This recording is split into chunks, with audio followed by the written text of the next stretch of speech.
que eu saia daqui da mesma forma que eu entrei nesse lugar. Você pode aplaudir o Senhor.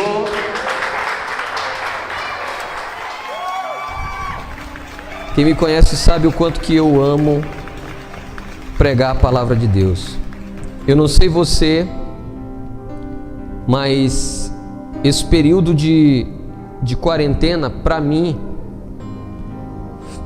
foi um momento que estava me abalando emocionalmente. Porque a minha vida é pregar o Evangelho. Hoje a minha vida é pregar a palavra de Deus para todos os lugares. E eu gosto de pregar a palavra de Deus. Isso não me parou. Eu continuo pregando a palavra de Deus. Inclusive a mensagem que eu vou trazer hoje para vocês foi a mesma mensagem que eu preguei quinta-feira para a igreja lá da Itália. Nós fizemos uma live e transmitimos essa mensagem para a igreja lá da Itália. A mesma mensagem que eu vou pregar hoje foi essa mensagem que eu preguei lá. Então eu não parei de pregar essa quarentena toda, e pelo contrário, eu acho que eu estou pregando até mais do que eu pregava antes da quarentena.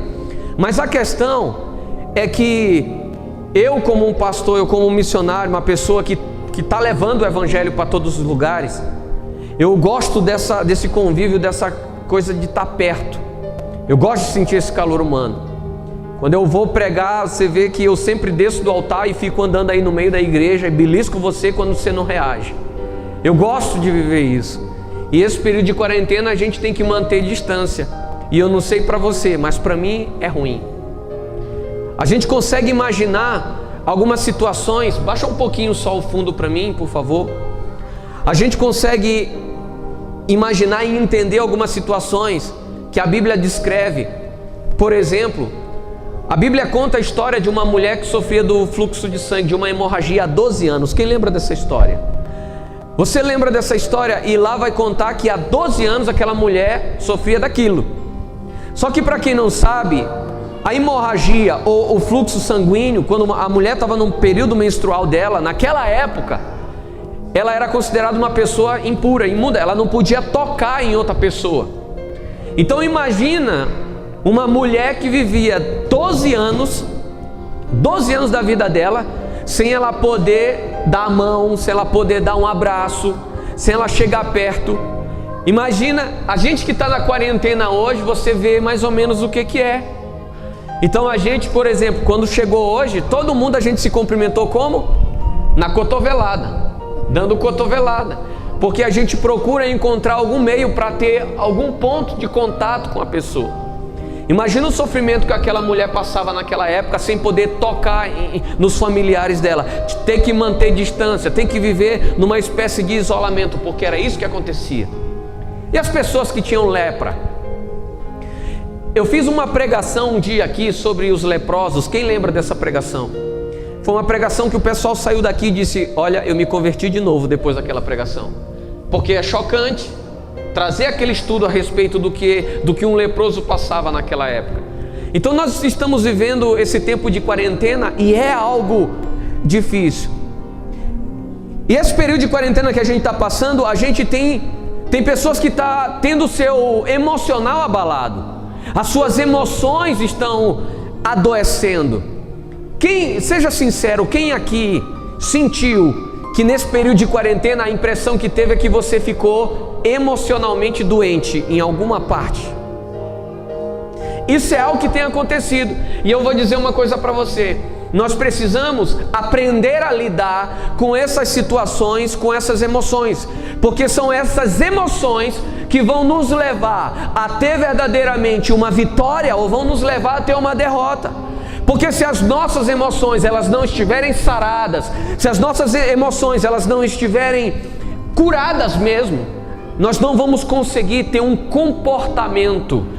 O nosso comportamental ele vai também ser defeituoso. Eu tenho um programa na sala de mentoria e eu falo muito sobre isso. O que eu mais falo com as pessoas, o que eu mais trabalho com elas são as emoções delas. Por quê? Porque uma vez que a gente trabalha a emoção de uma pessoa, ela vai e conquista lugares altos, ela consegue vitória. Mas uma vez que você deixa a pessoa com as emoções dela doentes, ela entra em período de derrota. Por que tu acha que pessoas no dia de hoje, adultos hoje, que elas têm ela tem a vida dela que parece que tudo que ela faz dá errado, não consegue dar certo, ela tenta dar um passo para frente e dá 10 para trás. Se você pegar uma pessoa dessa e for conversar e ver o emocional dela, tem alguma ferida lá que foi causada, e muitas das vezes essa ferida foi causada lá na infância dela. Quem está entendendo, diga amém. Foi lá na infância dela. E quando a gente não sara as nossas emoções, no momento em que é causada essa ferida, a gente tende a crescer e passar um longo período da vida doente. E essa ferida vai nos parar, pode nos derrotar, pode até mesmo nos matar. Deixa eu te contar uma coisa.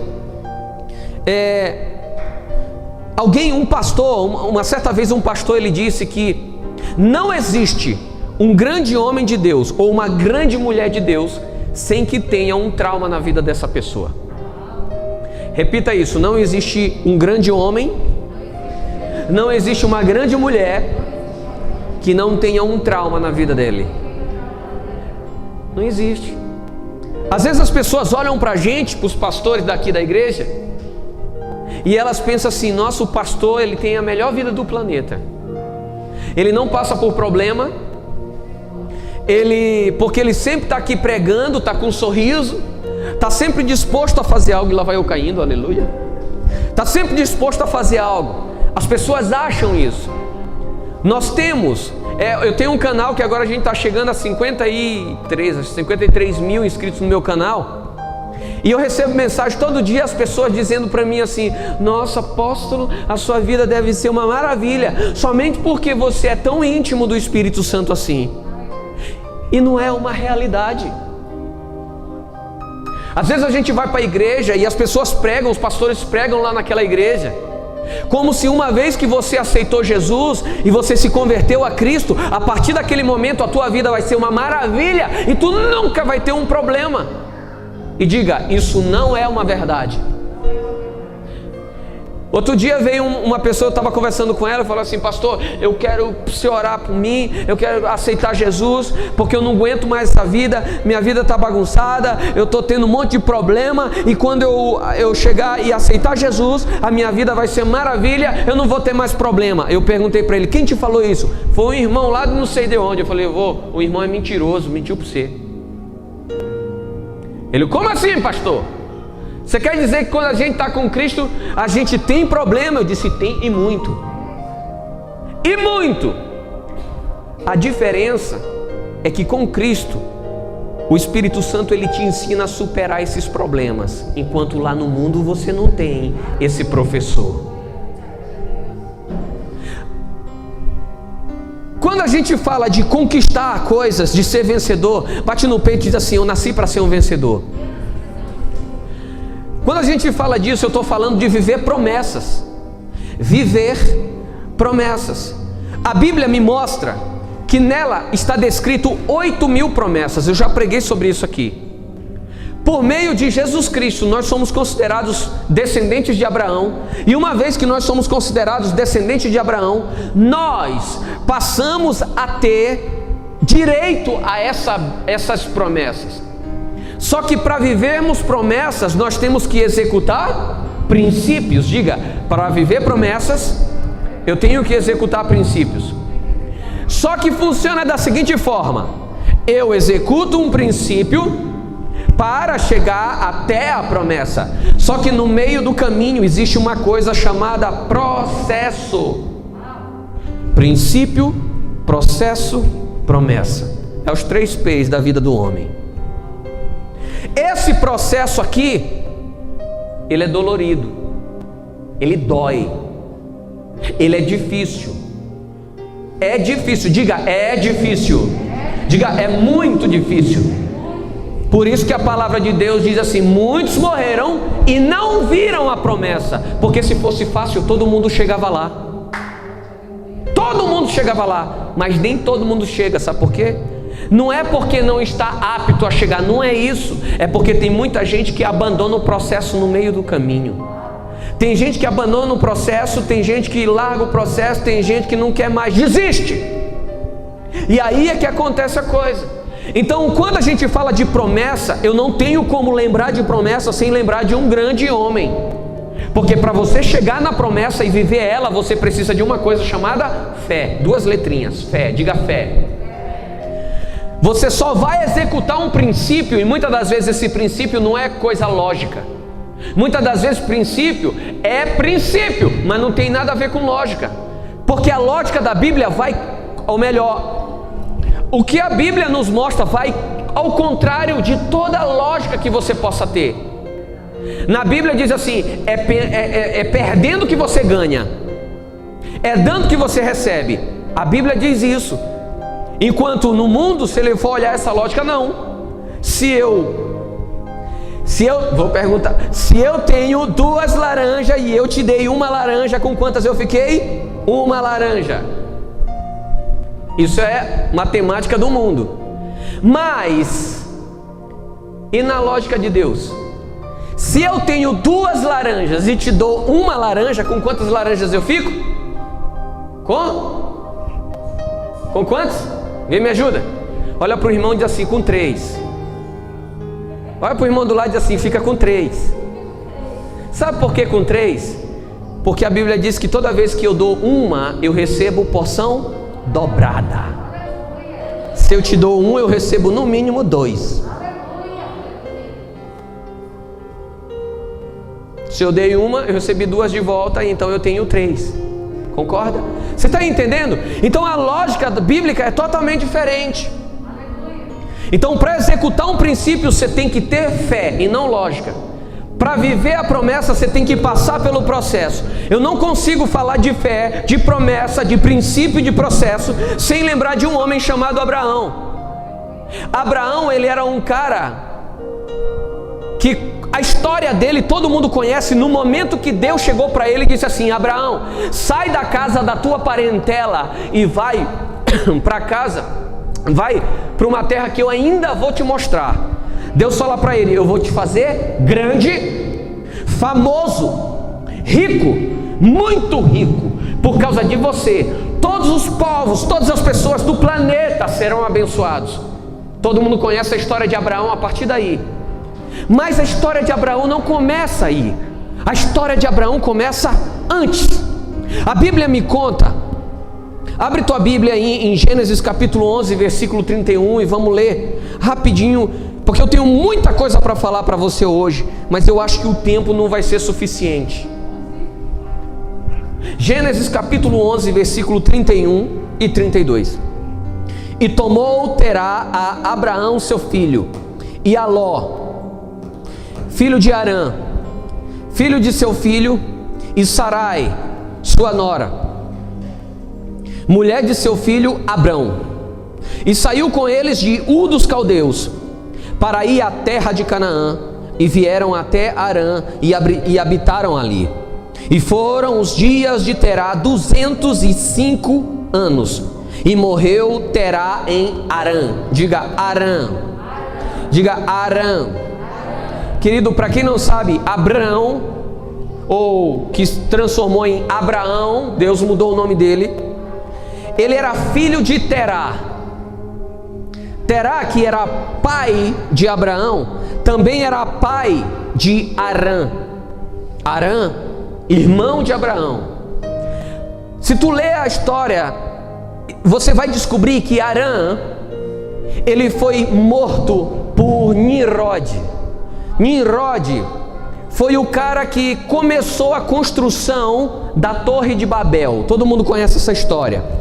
Para quem não sabe, se a gente for trabalhar a questão da tipologia ou da simbologia na Bíblia, Nimrod, ele foi o cara que representou Satanás aqui na terra. Foi o cara que inventou a idolatria e que inventou a escravidão. Nimrod matou de forma bruta Arã. E teve uma terra que ganhou o nome de Arã por causa dele. A Bíblia diz que Terá, pai de Abraão, na época ainda era Abrão, ele pega o seu filho, Abrão, ele pega a nora Sarai, pega os netos, pega a família e vai para Canaã. Ele sai da sua terra, Ur dos Caldeus, e está indo para Canaã. A Bíblia acabou de me contar, nós lemos que no meio do caminho, ele para numa terra chamada Harã. Qual era o nome do filho dele que Nimrod matou? Harã. Ele para numa terra.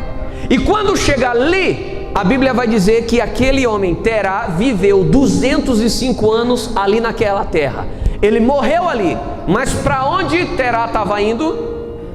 Diga, para Canaã. Ele estava indo para Canaã e parou em Harã.